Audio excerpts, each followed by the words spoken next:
Hello everyone, welcome back to let's ask Rao garu season 2. కొత్త government form అయింది. Cabinet మొదటి meeting లోనే ప్రధానమంత్రి యోజన ద్వారా 3 కోట్ల ఇల్లును కట్టించాలని గవర్నమెంట్ ఫిక్స్ అయింది. దీనివల్ల ఫైనాన్షియల్ అప్డేట్స్ ఎలా ఉండబోతున్నాయి, ఇవన్నీ తెలుసుకోవాలంటే లెట్స్ ఆస్క్ రావు గారు.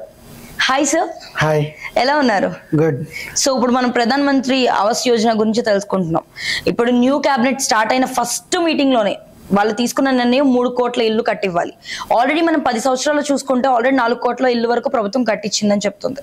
దాంతో పాటు వీళ్ళ మెయిన్ ఫోకస్ కూడా గ్రామీణ ప్రాంతాలు ఏవైతే ఉన్నాయో మధ్య తరగతి వారి మీదే ఉండాలనుకుంటున్నారు. సో ఏంటి దానికి రీజన్? ఈ 3 కోట్ల ఇల్లు అనేది ఫ్యూచర్ లో ఎలాంటి ఇంపాక్ట్ ఉండబోతుంది ప్రజల మీద?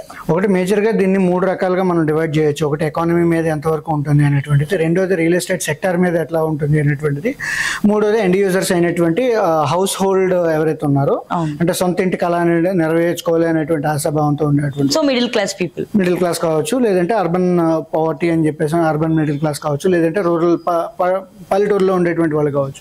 సో మేజర్గా ఎకానమీ గురించి వచ్చేటప్పటికి ఏంటంటే రాబోయేటువంటి 5 ఏళ్లలో సుమారు 4 లక్షల కోట్ల రూపాయలు ప్రభుత్వం ఖర్చు పెట్టాలి అని చెప్పేసి అని ఆలోచిస్తుంది. 4 లక్షల కోట్ల రూపాయలు.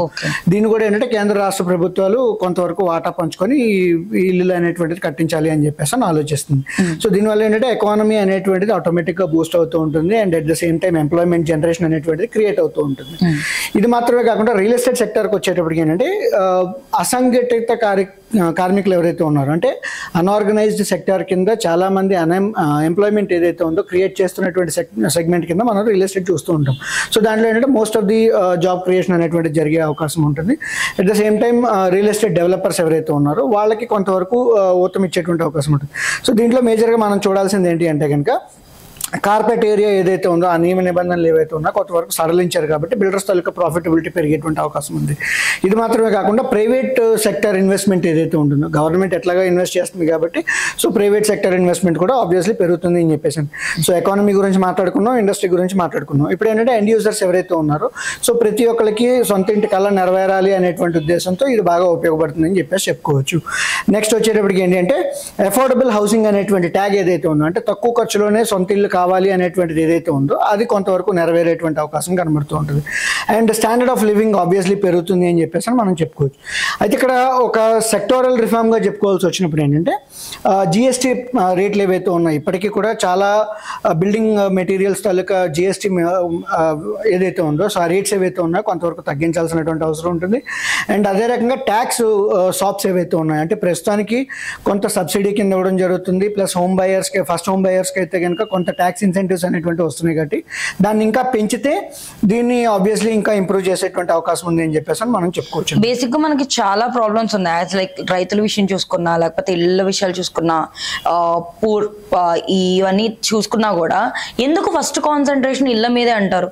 ఎందుకంటే మన వాటర్ ఒకటే కదండి, ఇప్పుడు వచ్చినటువంటి ప్రభుత్వం మీద ఫోకస్ ఏంటంటే ఆల్రౌండ్ గ్రోత్ కావాలి అని చెప్పేసి అని, సబ్కా సాత్ సబ్కా వికాస్ అని చెప్పేసి అని ఏదైతే ఉందో, సో ఆల్రౌండ్ డెవలప్మెంట్ కోసం అని చెప్పేసి అని ఫోకస్ చేస్తున్నారని చెప్పేసి మనం భావించవచ్చు. సో ఇప్పుడు వచ్చిన మరో అప్డేట్ చూసుకుంటే ఫైనాన్షియల్ గా సెబీ ఇన్వెస్టర్స్ కి ఒక సర్టిఫికేషన్ ఎగ్జామ్ అనేది కండక్ట్ చేస్తుంది. అండ్ దాంతో పాటే NISM వాళ్ళతో కొలాబరేట్ అయ్యి ఫ్రీ కోర్స్ అనేది ప్రొవైడ్ చేస్తుందని చెప్తున్నారు.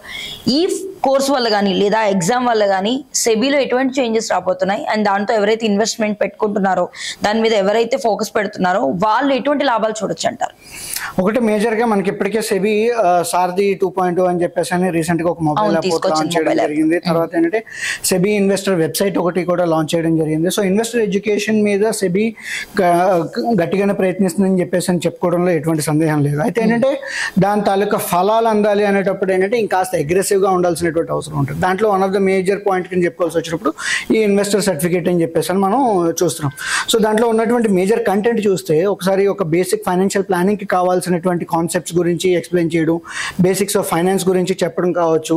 తర్వాత వచ్చేటప్పుడు ఏంటంటే గవర్నమెంట్ స్కీమ్స్ ఏవైతే ఉన్నాయో, ప్రావిడెంట్ ఫండ్ గురించి కావచ్చు, లేదంటే NPS కావచ్చు, కిసాన్ వికాస్ పత్ర కావచ్చు, పోస్ట్ ఆఫీస్ స్కీమ్స్ కావచ్చు, సుకన్య సమృద్ధి గురించి కావచ్చు, మిగతా ప్రధానమంత్రి స్కీమ్స్ ఏవైతే ఉన్నాయో సో వాటి గురించి కొంతవరకు ఇన్ఫర్మేషన్ చెప్పడం కావచ్చు. కావచ్చు. Next at the same time ఏంటంటే ప్రతి ఇన్వెస్టర్కి తను ఏం చేస్తున్నాడు అనేటువంటిది రైట్స్ ఏవైతే ఉన్నాయో, తను ఏం చేయాలి అనేటువంటి ఆబ్లిగేషన్స్ ఏవైతే ఉన్నాయో వాటి గురించి తెలుసుకోవాలి. రిస్క్లు ఏవైతే ఉన్నాయో పెట్టుబడి పెట్టే ముందు, సో ఆ రిస్క్లు ఏవైతే ఉన్నాయో వాటి గురించి తెలుసుకోవాలి. జనరల్గా ఏంటంటే మనం mutual funds are subject to market risk అని మంచిగా మాట్లాడుతుంటాం. Capital market investments are subject to market risk అని చెప్తాం. అవి ఏ టైప్ ఆఫ్ రిస్క్లు అనేటువంటి ప్రతి ఒక్కరికి అవగాహన అనేటువంటిది రావాలి సో ఒక లిటరసీ అనేది ప్రొవైడ్ చేయాలనుకుంటుంది. ఎగ్జాక్ట్లీ ఆ ఫైనాన్షియల్ లిటరసీ అనేటువంటిది పెరగడం కోసం అని చెప్పేసి, లేదంటే ఏదైనా క్యాపిటల్ మార్కెట్స్లో లేదంటే ఇన్వెస్ట్మెంట్స్లో ఏదైనా ప్రాబ్లం వచ్చినా దాన్ని ఎలా గ్రీవెన్స్ రెజల్యూషన్ మెకానిజం అనేటువంటిది పెంచుకోవాలి అనేటువంటి ఉద్దేశంతో ఫైనాన్షియల్ ఫ్రాడ్స్ ఏవైతే ఉన్నాయో ఫ్రాడ్స్ని తగ్గించేటువంటి విధంగా ఈ రకమైనటువంటిది కార్యక్రమాలు అనేటువంటి మంచిదే అని చెప్పేసి చెప్పుకోవచ్చు. ఇది కేవలం ఫైనాన్షియల్ ఫ్రాడ్స్ చెప్పుకోవాల్సి వచ్చినప్పుడు ఏంటంటే ఆల్రెడీ ఇన్ఫ్లుయెన్సర్స్ తాలూకా ఫేక్ ఇన్ఫ్లుయెన్సర్స్ ఎవరైతే ఉన్నారో వాళ్ళ ద్వారా ఈ స్కామ్స్ అనేటువంటివి ఎక్కువ అవుతున్నాయని చెప్పేసి అని సైబర్ దోస్తు వాళ్ళు చెప్పడం కావచ్చు. మినిస్ట్రీ ఆఫ్ హోమ్ అఫేర్స్ ఎవరైతే ఉన్నారో వాళ్ళు కూడా హెచ్చరిస్తూ ఉన్నారని చెప్పేసి. సో మేజర్గా ఇటువంటి కార్యక్రమాలు ఏవైతే సెబీ చేపడుతుందో ఆబ్వియస్లీ ఆర్థిక అక్షరాస్యత అనేటువంటిది పెరుగుతూ ఉంటుంది, ఫైనాన్షియల్ ఫ్రాడ్స్ తగ్గించేటువంటి విధంగా కూడా ఉండొచ్చు అని చెప్పేసి మనం చెప్పుకోవచ్చు. NISM వాళ్ళతో కొలాబరేట్ అవడానికి రీజన్ ఏమంటారు? అది NISM అనేటువంటిది ఒక సెబీ ఆథరైజ్డ్ ఎడ్యుకేషన్ ప్రొవైడర్ కింద, అంటే national institute of securities market కాబట్టి, సో వాళ్ళ అధికృత ఇన్స్టిట్యూట్ కాబట్టి అది వాళ్ళతోనే టైఅప్ అయి చేయడం జరుగుతుంది. అండ్ ఇన్ఫ్యాక్ట్ క్యాపిటల్ మార్కెట్స్లోని ఏ సర్టిఫికేట్ ఎగ్జామ్ అన్నా సరే NISM వాళ్ళే కండక్ట్ చేస్తూ ఉంటారు, NISM వాళ్ళే సర్టిఫికేట్ చేస్తూ ఉంటారు కాబట్టి సో వాళ్ళతో కొలాబరేట్ చేయడం అనేటువంటిది కరెక్ట్ అని చెప్పేసి. ఇది మాత్రమే కాకుండా కొంత సెక్యూరిటీస్ మార్కెట్ ట్రైనర్స్ అని చెప్పేసి అని స్మార్ట్ అని చెప్పేసి అంటూ ఉంటాం. సో ఇలాంటి స్మార్ట్ ట్రైనర్స్తో పాటు అనేక రకాలైనటువంటి ఫైనాన్షియల్ అవేర్నెస్ క్యాంపెయిన్స్ అనేటువంటి ఎప్పటికప్పుడు రన్ చేస్తూ ఉంటారు. సో ఈ రకమైనటువంటి కార్యక్రమాలు బాగానే చేస్తున్నారు. ఇన్ఫాక్ట్ RBI వాళ్ళు ఏంటంటే సోషల్ మీడియా ప్లాట్ఫామ్స్లో కూడా అవేర్నెస్ క్యాంపెయిన్స్ అనేది క్రియేట్ చేస్తున్నారు. అదే రకమైనటువంటి అవేర్నెస్ క్యాంపెయిన్స్ సెబీ వాళ్ళు కూడా చేస్తే ఇంకా ఎక్సలెంట్గా ఉంటుంది. ఇప్పటికే ఎక్స్చేంజెస్ వాళ్ళు కూడా చేస్తున్నారని చెప్పేసి మనం క్లియర్గా చూస్తున్నాం.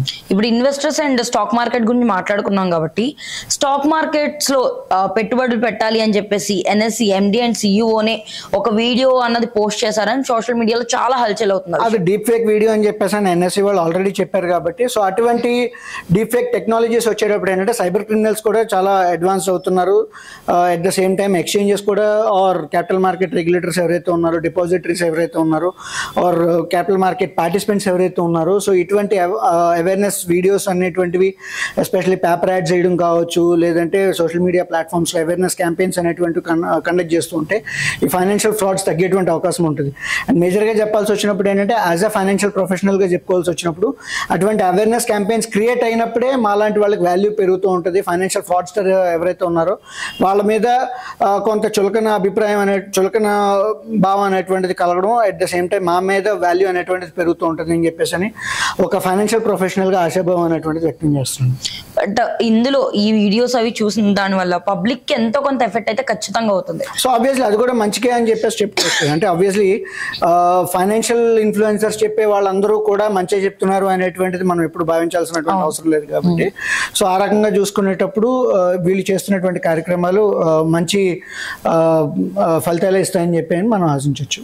ఇప్పుడు అదే చూసుకుంటే ఇప్పుడు కొత్తగా IRDA ఒక సర్క్యులర్ అన్నది, ఒక మాస్టర్ సర్క్యులర్ తీసుకొచ్చింది. అది మోటార్ వెహికల్స్ హోల్డర్స్ కి ఒక మంచి న్యూస్ అని చెప్పేసి అంటున్నారు. దాని మీద మీ ఒపీనియన్ ఏంటి? సో ఒకటి ఇప్పుడు IRDA వాళ్ళు ఏంటంటే వాళ్ళు కూడా సెబీ లాగే అగ్రెసివ్గా ఉన్నారని చెప్పేసి మనం చెప్పుకోవచ్చు. ఎందుకంటే ప్రతిరోజు ఏదో ఒక రకమైనటువంటి సర్క్యులర్స్ని ఇష్యూ చేస్తున్నారు, ఇన్సూరెన్స్ సెక్టర్ని రిఫార్మ్ చేయాలి అనేటువంటి ఉద్దేశంతో ఉన్నారు కాబట్టి, సో నిన్న కూడా మనం చూసుకునేటప్పుడు ఏంటంటే మాస్టర్ సర్క్యులర్ అనేటువంటిది మోటార్ వెహికల్ ఇన్సూరెన్స్ గురించి రిలీజ్ చేయడం జరిగింది. అందులో ఒకటి వాళ్ళు మేజర్గా చెప్పేది ఏంటి అంటే కనుక క్లెయిమ్స్ ఏవైతే ఉన్నాయో ఆల్మోస్ట్ వారం రోజుల్లో సెటిల్ చేయాలి అనేటువంటి విధంగా చెప్పడం జరుగుతుంది. ఒకవేళ కొంచెం జటిలమైనటువంటి క్లెయిమ్ అయితే కనుక 15 రోజుల గడువులో తీసుకొని at the same time surveyor ఎవరైతే ఉన్నారో, అంటే ప్రమాదాన్ని అంచనా వేయడానికి కావాల్సినటువంటి సర్వేయర్ ఎవరైతే ఉన్నారో 24 అవర్స్లో పెట్టాలి, 15 డేస్లో క్లెయిమ్ అనేటువంటిది సర్వే రిపోర్ట్ అనేటువంటిది ఇవ్వాలి అనేటువంటి నియమ నిబంధనలు అనేటువంటిది తావడం జరిగింది.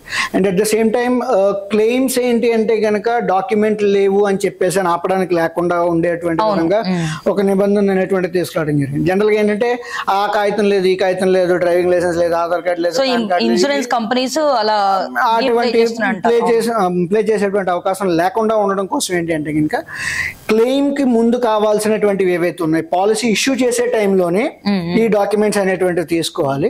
ఒకవేళ క్లెయిమ్ సెటిల్ చేయడానికి కావాల్సినటువంటి డాక్యుమెంట్స్ ఏవైనా ఉంటాయి కనుక అప్పుడు మీరు అడగొచ్చు. ఉదాహరణకి ఏంటంటే ఒక డ్రైవర్ తాలూకా డ్రైవింగ్ లైసెన్స్ గురించి, ఆధార్ కార్డు గురించి, పాన్ కార్డు గురించి.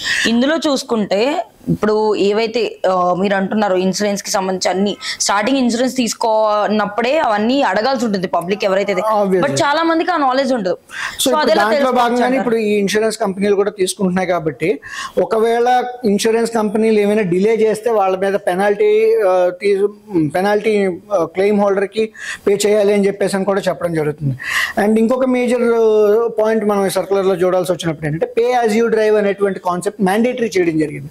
సో ఇంతకు ముందు ఏంటంటే నేను డ్రైవ్ చేసినా డ్రైవ్ చేయకపోయినా సరే ఫుల్ ఇన్సూరెన్స్ అనేటువంటిది పే చేయాల్సి వచ్చేది. సో ఇప్పుడు ఏమవుతుంది అంటే కనుక నేను ఎంత దూరం ట్రావెల్ చేస్తాను, ఎంత దూరం డ్రైవ్ చేస్తాను అన్న దాన్ని బట్టి నా ఇన్సూరెన్స్ ప్రీమియం అనేటువంటిది ప్రతి డ్రైవింగ్ కి నేను తీసుకునేటువంటి అవకాశం నాకు కల్పిస్తుంది. దానివల్ల ఏంటంటే యాజ్ అ ఇన్సూరర్ గా యాజ్ అ ఇన్సూర్డ్ పర్సన్ గా నాకేంటంటే కొంతవరకు ప్రీమియం లైబిలిటీ అనేటువంటి తగ్గేటువంటి అవకాశం ఉంటుంది. ఇంకొక మేజర్ పాయింట్ ఈ సర్కులర్ లో చూసుకుంటే కనుక కస్టమర్ ఇన్ఫర్మేషన్ షీట్ అని చెప్పేసి అని ఒకటి మ్యాండేటరీ చేయడం జరిగింది.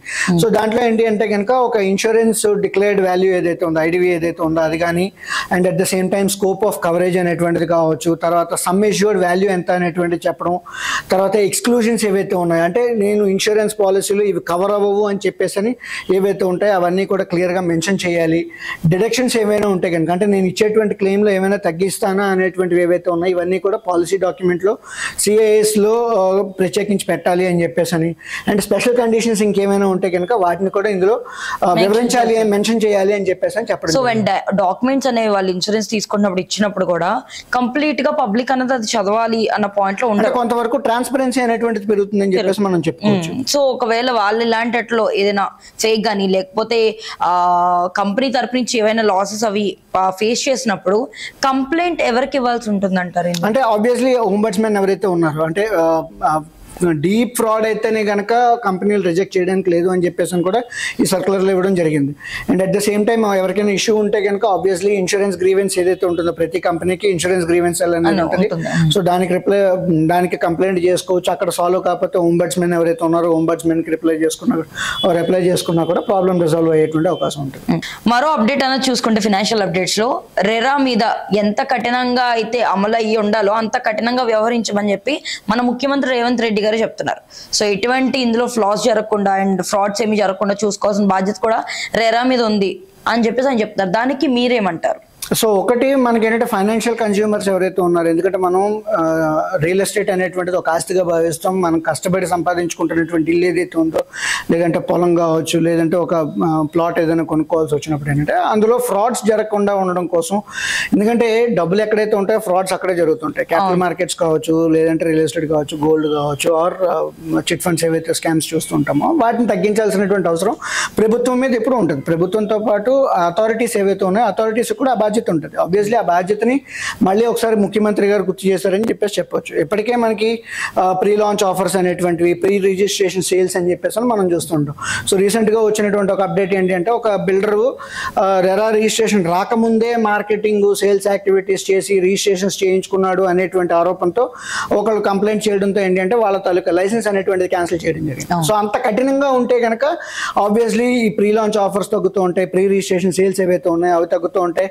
అండ్ ఇన్ఫాక్ట్ నిన్న మొన్న వచ్చింది మహారాష్ట్ర రెరా ఏదైతే ఉందో 1800 ప్రాజెక్టుల తాలూకా రిజిస్ట్రేషన్స్ ని సస్పెండ్ చేయడం జరిగింది.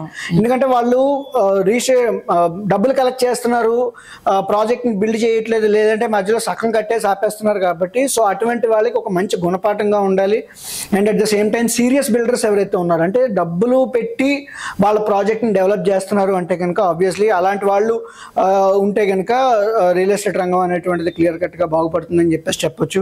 అంటే కొంత నామకా వాస్తే ఏంటంటే ఒక టోకెన్ అడ్వాన్స్ కింద ఇచ్చేసి బిల్డింగ్లు కట్టేస్తాం, అపార్ట్మెంట్లు కట్టేస్తాం అని చెప్పి ఫేక్ ప్రామిసెస్ అనేవి చేస్తున్నారు. ఫేక్ ప్రామిసెస్ అనేది కాదు, అంటే బిల్డర్స్ లో కూడా చాలా మంది అత్యాసపరులు ఉంటారు. అంటే వాళ్ళు అక్కడ నుంచి వచ్చిన అడ్వాన్స్లతో కంప్లీట్ చేసేద్దాము, లేదంటే over a period of time construction activity జరుగుతున్న కొద్దీ మనకు వచ్చేటువంటి అమౌంట్లు ఏవైతే ఉంటాయో దాని ద్వారా కన్స్ట్రక్షన్ కంప్లీట్ చేద్దాం అనేవాళ్ళు కాకుండా ఓకే వీళ్ళ వంతు వాటా ముందస్తుగా పెట్టి అంటే ఒక 30% ఈక్విటీ 40% ఈక్విటీ అనేటువంటిది ముందస్తుగా పెట్టి ఎస్క్రో అకౌంట్లో డిపాజిట్ చేసి తర్వాత కన్స్ట్రక్షన్ అనేటువంటిది కంప్లీట్ చేస్తే ఆబ్వియస్లీ కొనుక్కున్న వాళ్ళకి ప్రాజెక్టులు తొందరగా కంప్లీట్ అవుతాయి. వాళ్ళు తాలూకు ఆక్యుపేషన్ ఏదైతే ఉందో ఆబ్వియస్లీ అది కూడా మంచిదే అని చెప్పేసి చెప్పుకోవచ్చు.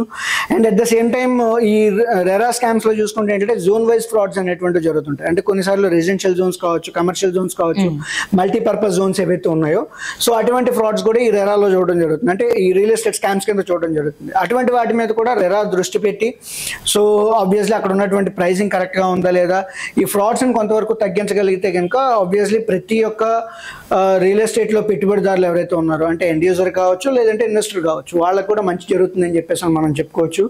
ఒక రెగ్యులేటర్గా వాళ్ళ మీద ఒక మంచి అభిప్రాయం కలుగుతుంది అని చెప్పేసి కూడా మనం భావించవచ్చు. థ్యాంక్ యూ సార్, ఇప్పుడున్న అప్డేట్స్ మీద మీ నాలెడ్జ్ మాతో షేర్ చేసుకున్నందుకు. సో చూసారు కదా ఈ రోజు ఫైనాన్షియల్ అప్డేట్స్ యొక్క క్లియర్ ఎక్స్ప్లెనేషన్. మళ్ళీ తిరిగి రేపు ఫైనాన్షియల్ అప్డేట్స్ తో కొత్త న్యూస్ తో మేము ముందుంటాం.